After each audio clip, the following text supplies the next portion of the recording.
আসসালামু আলাইকুম সুপ্রিয় খামার এবং কৃষি উদ্যোক্তা ভাই বোনেরা, কেমন আছেন সবাই? আমি মোহাম্মদ নুরুল আমিন। রমজান মাসে দেখা গেছে যে বাজারে প্রচুর পরিমাণে শসার দাম থাকে।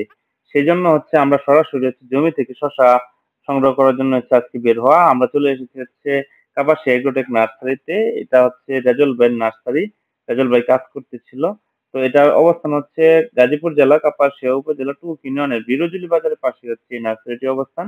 তো রেজল ভাইয়ের কিন্তু পরীক্ষামূলক অনেক জাতের সবজি চাষ করে থাকেন। তো এবারে উনি অনেক জাতের শসা চাষ করেছেন।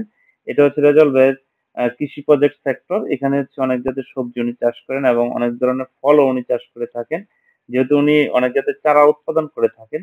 তো এখানে উনি ৬ জাতের শসা চাষ করেছেন এবার।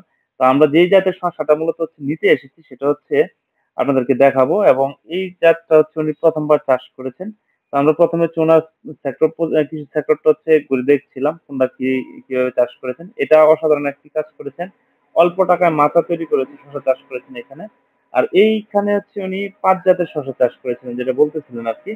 তো আমরা আজকে যে শসাটা নেব সেটা লং জাপান শসা।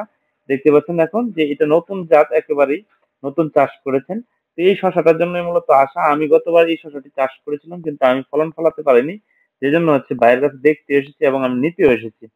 তো এই জাতটা বীজপাতা কোম্পানির একটি জাত, এবং এই জাতের শসা খুব লম্বা হয় এবং ওজনও ভালো হয়।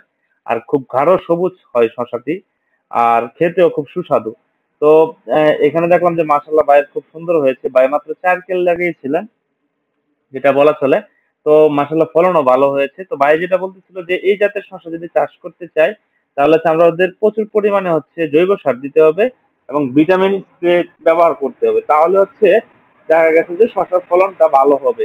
আর এছাড়া যে দেখা গেছে যে এই জাতে যদি আমরা প্রচুর পরিমাণ যদি জৈব সার ব্যবহার যদি না করি, তাহলে দেখা গেছে যে শসার সাইজটা লম্বা হবে না, অল্পতেই কুকড়া হয়ে যাবে বা পাকা হয়ে যাবে। এই সম্ভাবনাটা বেশি থাকবে আর কি। তো ভিটামিন এবং জৈব সারটা যদি বেশি ব্যবহার করতে পারি আমরা এখানে, তাহলে শসার ফলনটা ভালো হওয়ার সম্ভাবনা থাকবে। তো আমরা এই ৪ স্কেল থেকে মূলত শসা সংগ্রহ করছিলাম। এখানে প্রায় ৫ কেজির মতো শসা আমাদের চিন্তা ভাবনা যে আমরা সংগ্রহ করব, বাড়ির জন্য নিব। তো আলহামদুলিল্লাহ মোটামুটি অনেকটাই আমরা তুলে ফেলেছি। তো যারা শসা চাষ করতে চান, শসা চাষে যে বিষয়টা শসাতে কিন্তু খুব বেশি রোগ হয় না। একটা পাতা কুঁকড়ানো রোগ, আর একটা পাতা পোড়া রোগ, আর সেটা দেখা গেছে কিছু আনুষঙ্গিক কিছু সমস্যা থাকে। এই ধরনের সমস্যার জন্য অল্প কিছু ওষুধ যদি আমরা নিয়মিত ব্যবহার করি, তাহলে শসা চাষে সেরকম কোনো সমস্যা হয় না। আমি প্রতি বছর ছোটখাটো শসা অল্প করে শসা চাষ করার চেষ্টা করি। তো এই বছর আমি করিনি। গত বছর ব্যাপক পরিমাণে লস হয়েছিল, বাজার অনেক কম ছিল, 2 টাকা কেজি চলে গেছিল। এই বছর তো তাও 40 থেকে 50 টাকা কেজি বাজার রয়েছে, বা কৃষকরা কিছু পরিমাণে টাকা পাচ্ছে। তো সামনের বার আবার চেষ্টা করবো, বা এই রোজার ঈদের পরে আবার শসা লাগানোর চেষ্টা করবো ইনশাল্লাহ।